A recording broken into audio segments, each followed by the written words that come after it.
안녕하세요. 김성길 목사와 함께하는 사람 이야기 제2단원의 G7 과정입니다. 이 시간은 전 시간에 이어서 1-6회가 되겠습니다. 페이지로는 17페이지입니다. 자, 앞부분에서 우리가 인간이 왜 자유를 잃어버렸고 심리질병은 죄로 인해서 언제부터 발생이 시작이 됐는지, 죄는 무엇을 망가뜨렸는지 이런 부분들을 우리가 쭉 살펴봤어요. 이 원인적인 부분들을 잘 알아야 올바르게 치유할 수 있게 되는 거죠. 안타깝게도 우리가 세상에 많은 이런 학문들이 있습니다만은 이 원인을 정확하게 알고 치유하는 학문은 성경밖에 없는 거죠. 왜냐하면 성경은 창조주, 인간을 창조하신 분이 인간의 역사를 설명하고 있기 때문입니다. 그래서 우리가 이 성경을 중심으로 해서 사람을 다루고 교육하고 치료하는 우리 G7 심리학, G7 이론을, 물론 이 속에는 세상을, 제가 이 G7 프로그램을 만들 때 일반 사회 심리학과 관계된 책들도 많이 읽어보고, 그러면서 이 세상의 심리학은 어떻게 출발을 하고 어떻게 치료를 하고 어떤 현실적인 좋은 기술들을 가지고 있는지들을 많이 살펴봤습니다. 굉장히 유익한 것들이 많고 현실적으로 많이 도움이 돼요. 그러면서도 더 정확한 것은 성경이죠. 그래서 성경을 기반으로 하고 사회에서 만들어주신 훌륭한 그런 학자들의, 또 이 심리 질병을 치료하는 분들, 선생님들, 전문가들의 책들을 참고하면서 성경을 기반으로 정리를 해놓은 것이 바로 G7 심리학이 되겠습니다. 자, 사람은 이 세상에 엄마의 태안에 잉태될 때 바로 이렇게 창세기 1장 27절에 건강하고 행복하게 살아갈 수 있는 하나님을 닮은 씨가 하나 있고, 그 다음에 창세기 3장에 심리질병의 씨앗이 또 하나 있다. 두려워할 수 있는 씨앗, 또 부끄러워하는 씨앗. 그러니까 심리질병을 다룰 때 우리가 뭐 어렸을 때 어떤 상처받은 거, 현실적인 이런 것만 생각을 하면 안 돼요. 이보다 더 원인적인 요인이, 바로 근본적 원인이 있는 거예요. 그래서 어떤 경우에는 어린 시절에 상처받은 걸 찾아내느라고 최면술도 하고 뭣도 하고 그러는데 이건 정확한 게 아니죠. 그리고 그걸 찾으려고 하다가 엉뚱한 걸 또 찾아내게 되고 더 고통스럽게 만들고 그런 경우도 많거든요, 이게.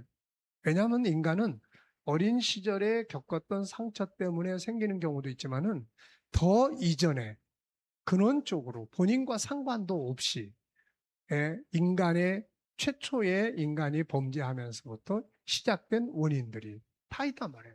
여러분 창세기 3장을 읽어보세요. 죄가 들어온 다음에 제일 먼저 한 게 두려움이에요. 모든 심리 질병의 가장 그 기초를 이루는 게 두려움입니다. 두려움, 그리고 염려, 근심, 그리고 분노, 부끄러움, 전부 그 안에 다 있는 거예요, 이게. 그러니까 거기서부터 출발되어진 것을 나의 경험에서만 자꾸 찾으려고 그러면 내가 그런 일이 없는데 이런 상황이 될 수가 있는 거예요, 이게. 그래서 그런 점들 참고하시고요.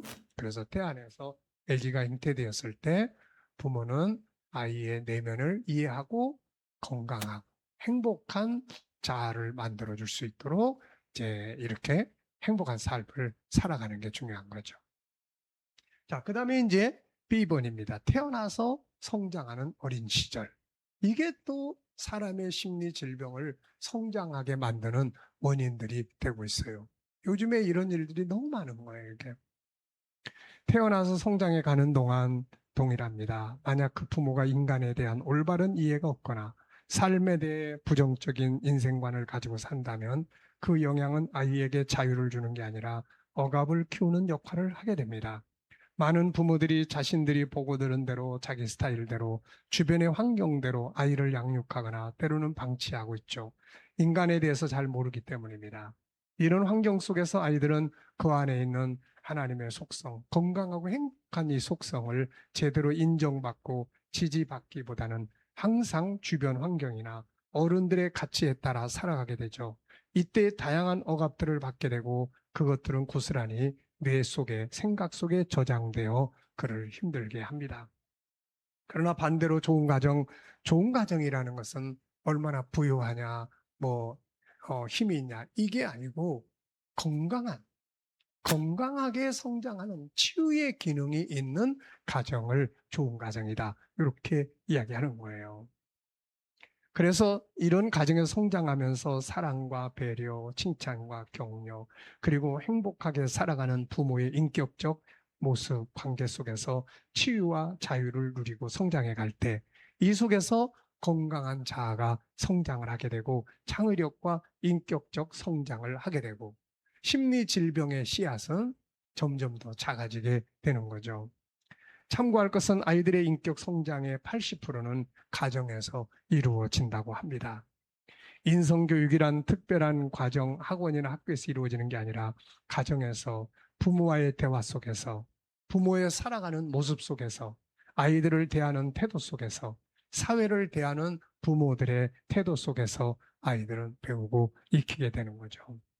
폭력적인 아버지를 보면서 자기는 절대로 그렇게 살지 않겠다고 다짐하던 아이들이 성장해 가면서 아버지처럼 행동하는 것은 자신도 모르게 아버지 행동이 인격 속에 배어 있기 때문입니다.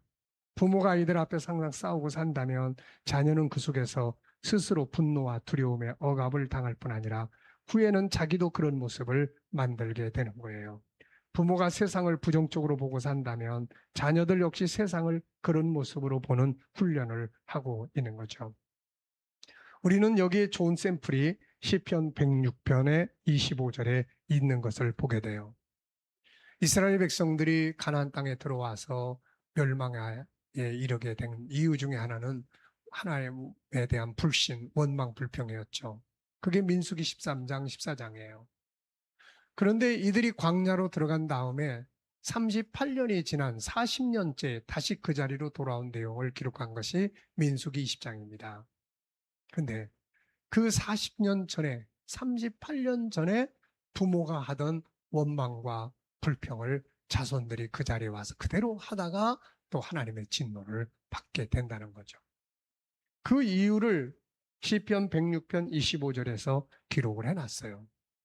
그 부모들이 그 장막에 들어가서 계속 원망하고 불평하고 가나안 땅을 멸시하고 원망 불평을 해대는 모습을 옆에서 자녀들이 성장하면서 계속 보고 배운 거예요. 그걸 계속 보고 배우다 보니까 얘네들이 나중에 세월이 흘러서 청년이 되고 이제 장년이 38년이 지났으니까요. 벌써 이제 40대, 50대가 됐는데 그 모습을 그대로 다 행동하는 거예요. 나는 우리 아버지처럼 안 살 거야. 그런데 나중에 30대, 40대, 50대가 되고 되다 보니까 그 아버지의 살던 모습 그대로 사는. 인간은 이성적인 기능보다 눈으로 보고 듣고 한 것이 내면의 본능 속에 들어가는 것이 더 강해집니다, 이게. 그래서 이성적으로 난 이렇게 안 살아 해도 그 안에 들어있는 본능화되어 버린 이게 더 강하기 때문에 그렇게 살게 되는 거예요. 자, 그리고 이제 아이들이 학교로 갑니다. 그럼 학교 시절, 학교는 새로운 현장이죠. 이곳에는 아이들이 가지고 있는 재능과 아름다운 성품들을 개발하여 사용하도록 돕는 현장이 되어야 하는데 현실은 그렇지 못합니다. 오히려 학교 성적이라고 하는 울타리, 부모가 요구하는 부모의 가치관과 꿈을 이루기 위한 지시와 명령, 친구들과의 비교의식, 앞서가든 뒤따라가든 열등감과 우월감, 잘못된 정보들에 의한 탈선, 힘에 의한 왕따 문화 등으로 수많은 억압들 속에서 아이들은 아픈 마음이 성장해 가고 있는 거죠. 그리고 이제 사회로 나오면 어떻습니까? 자기 안에 있는 하나님을 닮은 성품대로 원하는 대로 살 수 있는 게 아니죠. 자기 아픔을 치료하고 자유하고 자기 재능을 활용할 수 있는 보람찬 곳이 아니라 환경, 상하관계, 여기서 오는 압박과 상처, 성과를 내고 발전하는 업무적 스트레스, 마음대로 말할 수 없는 상황들, 승진에 대한 압박감, 그야말로 계속되는 억압들이 기다리고 있죠.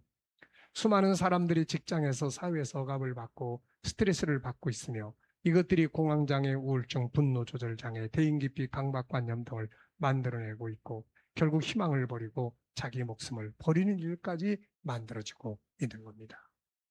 참으로 안타깝고 마음 아프고 참 우리 모두가 다 고통스러운 내용들이죠. 이런 자녀들을 품에 안고 살아가야 되는 부모들, 이런 자녀들과 함께 평생을 또 함께 해야 될 가족들, 이런 아내, 이런 남편들 평생 함께 지고 가야 될 가정들, 얼마나 힘들고 고통스럽겠습니까? 자, 그리고 이제 이러한 것들을 치유해 보고 싶어서 좋은 가정, 좋은 남편, 좋은 아내를 만나고 싶어 하지만 삶의 현장이라는 게 그렇지 않잖아요. 알고 보면 다 상처받은 사람들이 모여 있고 상처받은 사람들이 살아가기 때문이죠.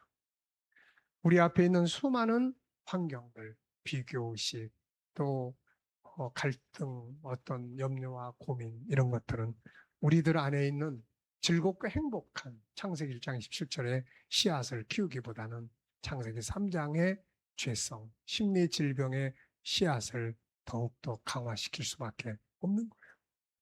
그렇다면 길이 없는 겁니까? 아니에요.